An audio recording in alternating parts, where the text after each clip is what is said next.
আসসালামু আলাইকুম, সবাইকে স্বাগত জানাচ্ছি রিভিউজে। আপনাদের সঙ্গে আছি আমি তাসনিম হোসাইন। তেহরানে চমকপ্রদ হামলা করে ইসরায়েলিদের প্রাথমিক যে উচ্ছ্বাস ছিল ৩ দিনের মাথায় এসে তা আতঙ্কে পরিণত হয়। ইরানি ক্ষেপণাস্ত্র তেল আবিবের কেন্দ্রস্থল সহ ইসরায়েলের বিভিন্ন অঞ্চলে নিয়মিত বিরতিতে আঘাত হানতে থাকে। তেল আবিবের বড় একটি অংশের চিত্র এখন গাজার মতো। গাজায় বিগত ৬০০ দিনের বেশি অমানবিক সামরিক আগ্রাসন ও গণহত্যা চালিয়ে ইসরায়েল গাজাকে ধ্বংসস্তূপে পরিণত করেছে। এখন তেল আবিবের চিত্রও তাই। ইসরায়েলের গর্বের আয়রন ডোম নামের আকাশ প্রতিরক্ষা ব্যবস্থা তৎপর থাকলেও তা ইরানের ছোড়া মিসাইল ব্যারেজ ঠেকানোর জন্য যথেষ্ট হয়নি। বিস্তারিত থাকছে আলী আহমদ মাবরুরের প্রতিবেদনে।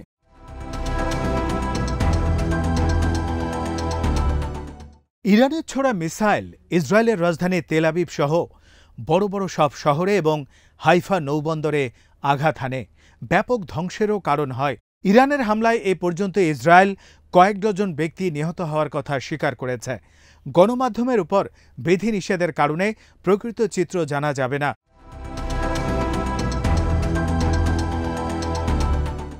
মিসাইলগুলো যখন আসে তখন তেল আবিবের আকাশে কিছু সময়ের জন্য উজ্জ্বল কমলা রঙের আলো দেখা যায়, যা ইঙ্গিত দেয় যে ইসরায়েলি বিমান প্রতিরক্ষা ব্যবস্থা কিছু ক্ষেপণাস্ত্রগুলো গুলি করে ভূপাতিত করেছে।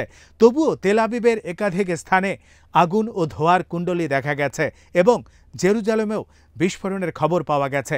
অর্থাৎ ইসরায়েলের আয়রন ডোম এবার ইরানের ছোড়া মিসাইলের বেশিরভাগই নিয়ন্ত্রণ বা নিষ্ক্রিয় করতে পারছে না। তেল আবিবের ভিডিও চিত্র একই ধরনের বার্তা দেয়।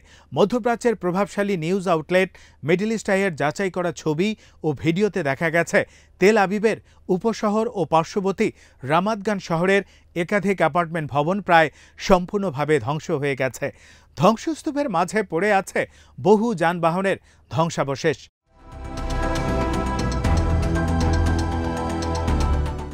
তেরো তারিখ থেকে শুরু করে এ পর্যন্ত কয়েক শত ইসরায়েলি আহত হয়েছেন বলে ইসরায়েলের বিভিন্ন সূত্র থেকে জানা গেছে।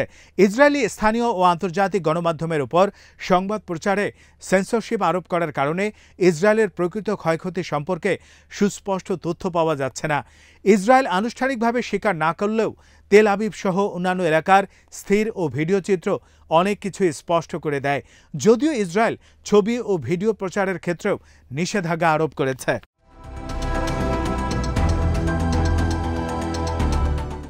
তেল আবিবের বাসিন্দা মেরন রাপাপোর্ট মিডল ইস্ট আইকে বলেন, রাতটা ছিল অত্যন্ত ভয়ের। প্রথমে তো মনে হয়েছিল আমরা ইরানি নেতৃত্বকে সরিয়ে দিয়ে চূড়ান্ত বিজয় অর্জন করেছি, কিন্তু গত রাতের অভিজ্ঞতার পর এটা পরিষ্কার, মানুষ পুরোপুরি আতঙ্কে আছে।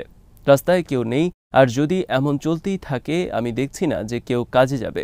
এই বাস্তবতা স্পষ্ট যে গাজা, লেবানন, হুথিসহ নানা ফ্রন্টে যুদ্ধ চালিয়ে ইসরায়েল এরই মধ্যে বেশ অর্থনৈতিক চাপের মুখে পড়েছে।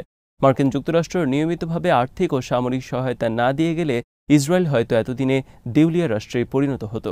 রাজধানী তেল আবিব সহ বড় বড় স্থাপনা, সামরিক ঘাঁটি, বিমানবন্দর, নৌবন্দর, বিদ্যুৎ কেন্দ্র, এমনকি গবেষণা কেন্দ্র ধ্বংস হয়ে যাওয়ার কারণে ইসরায়েল এবার আর্থিকভাবে বড় ধরনের সংকটে পড়ে যাওয়ার সম্ভাবনা রয়েছে। ইসরায়েলের সাধারণ মানুষের মধ্যে যে পরিমাণ আতঙ্ক তৈরি হয়েছে এবং সাইরেনের শব্দ শুনে তারা বাংকারের ভেতরে আশ্রয় নিতে যে পরিমাণ ক্লান্ত হয়ে পড়েছে, এসব মানুষ আবার কবে স্বাভাবিক জীবনযাপন বা অর্থনৈতিক কার্যক্রমে অংশ নিতে পারবে তা এখনও নিশ্চিত নয়।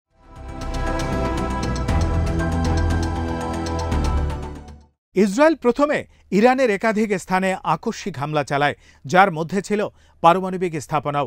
এই হামলায় ইসলামী বিপ্লবী গার্ড বাহিনী আইআরজিসির প্রধানসহ কয়েকজন শীর্ষ কমান্ডার নিহত হন, যাদের বাড়িতে লক্ষ্য করে হামলা চালানো হয়। এই হামলা মধ্যপ্রাচ্যকে অনিশ্চিত পরিণতির দিকে ঠেলে দেয়। এরপর পুরো ইসরায়েল জুড়ে ইরান হামলা চালিয়ে যাচ্ছে।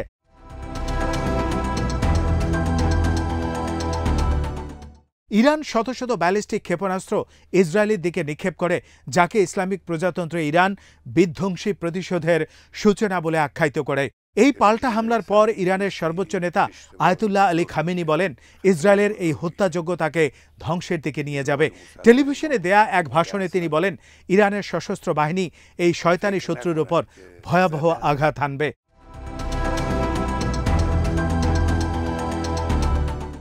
ইসরায়েলি নাগরিক ওরলি ইয়াফা নাইজার, যিনি মধ্য ইসরায়েলে বসবাস করেন, মিডল ইস্ট আইকে বলেন যে ইরানে হামলার পক্ষে প্রাথমিকভাবে তিনি সমর্থন দিলেও খুবই দ্রুতই বাস্তবতা তিনি মেনে নিতে বাধ্য হন।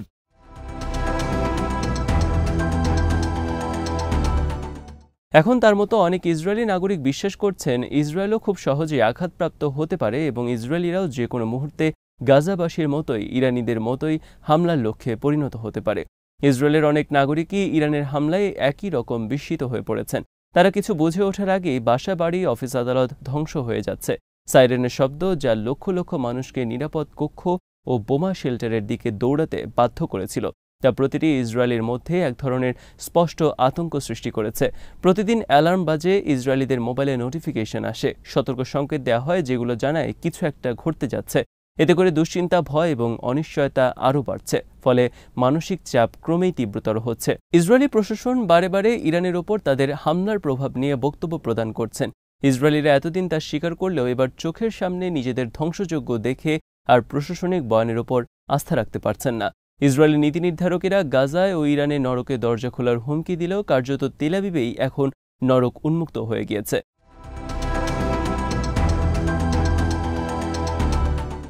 সর্বশেষ সাংবাদিকের সঙ্গে কথা বলার সময় ইসরায়েলের প্রতিরক্ষা মন্ত্রী ইসরায়েল কাটজ হুঁশিয়ারি দিয়ে বলেন, যদি ইসলামিক রিপাবলিক ইসরায়েলি হামলার প্রতিক্রিয়ায় ক্ষেপণাস্ত্র নিক্ষেপ অব্যাহত রাখে তবে তেহরান পুড়ে ছাই হয়ে যাবে। তিনি বলেন, যদি খামেনি ইসরায়েলের অভ্যন্তরে ক্ষেপণাস্ত্র ছোড়া চালিয়ে যান তাহলে তেহরানও জ্বলবে। এই ধরনের হুমকিমূলক বক্তব্যের মধ্যেও গত 2 দিনে বেশ কয়েকটি ইসরায়েলি হাসপাতাল সম্ভাব্য ইরানি পাল্টা হামলার আশঙ্কায় রোগীদের ভূগর্ভস্থ নিরাপদ স্থানে সরিয়ে নিয়েছে। তেল আবিবের নিকটস্থ সেবা মেডিকেল সেন্টারে রোগীদের ভিডিও ফুটেজে দেখা যায় তাদের সুরক্ষিত ভূগর্ভস্থ স্থাপনাগুলোতে স্থানান্তর করা হয়েছে।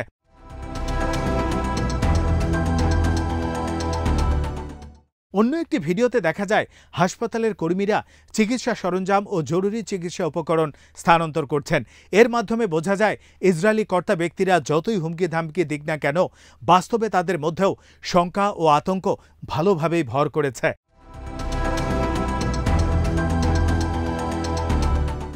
জেরুজালেম ভিত্তিক সাংবাদিক আর্লি নোই মিডল ইস্টকে জানিয়েছেন, ইরানের এই পাল্টা হামলা ইসরায়েলি জনমনে দীর্ঘদিন ধরে গড়ে তোলা এক মিথ ভেঙে দিয়েছে, যেখানে নেতারা বারবার দাবি করতেন ইসরায়েল প্রতিশোধমূলক যে কোনো হামলা থেকে নিরাপদ।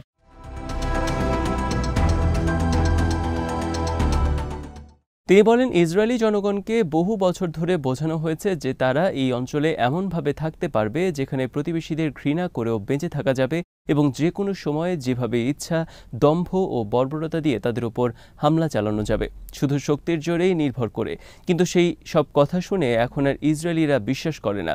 রামাত গানে বোমায় বিধ্বস্ত ভবনগুলোর দৃশ্য এতটাই বাস্তব এবং ইসরায়েলিদেরকে তা গভীরভাবে নাড়া দিয়েছে, কারণ এগুলো গাজার পরিচিত দৃশ্যগুলোর সঙ্গে অত্যন্ত মিল ছিল। সেই ধ্বংসস্তূপ থেকে পরিণত ধূসর ভবনগুলোর কঙ্কাল, ধোঁয়ার ঘন মেঘ, রাস্তা জুড়ে ছড়িয়ে থাকা ছাই ও ধ্বংসাবশেষ, উদ্ধারকারীদের দলের হাতে ছোট শিশুদের পুতুল, এসব দৃশ্য আমরা এতদিন গাজা থেকেই দেখে এসেছি।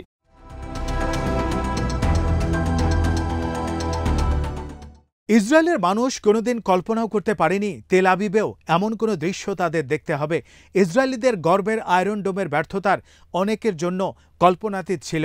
ইসরায়েলি কর্মরত সাংবাদিকরাও স্বীকার করেছেন, অবশ্যই তেল আবিবের ধ্বংসযজ্ঞের মাত্রা পুরোপুরি আলাদা, কিন্তু এই ছবিগুলো আমাদের সেই বিকৃত কল্পনার প্রাসাদকে ভেঙে গুড়িয়ে দিয়েছে।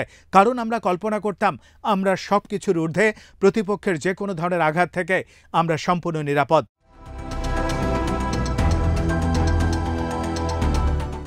টেলিভিশনে দেয়া ভাষণে ইসরায়েলি প্রধানমন্ত্রী নেতানিয়াহু ঘোষণা করেন, যতদিন প্রয়োজন থাকবে ততদিন ইরানের বিরুদ্ধে হামলা চালিয়ে যাওয়া হবে। পাশাপাশি তিনি ইরানিদের প্রতি আহ্বান জানান তারা যেন নিজেদের নেতৃত্বের বিরুদ্ধে বিদ্রোহ শুরু করে। কিন্তু বাস্তবে ইসরায়েলিদের মধ্যেই হতাশা, ক্ষোভ ও অসন্তোষ বাড়ছে নজিরবিহীনভাবে।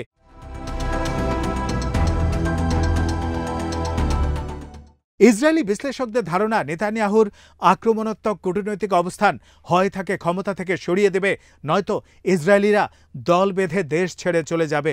নেতানিয়াহুর চরমপন্থী সরকারের উপর ইসরায়েলিরা আর আস্থা রাখতে পারছে না।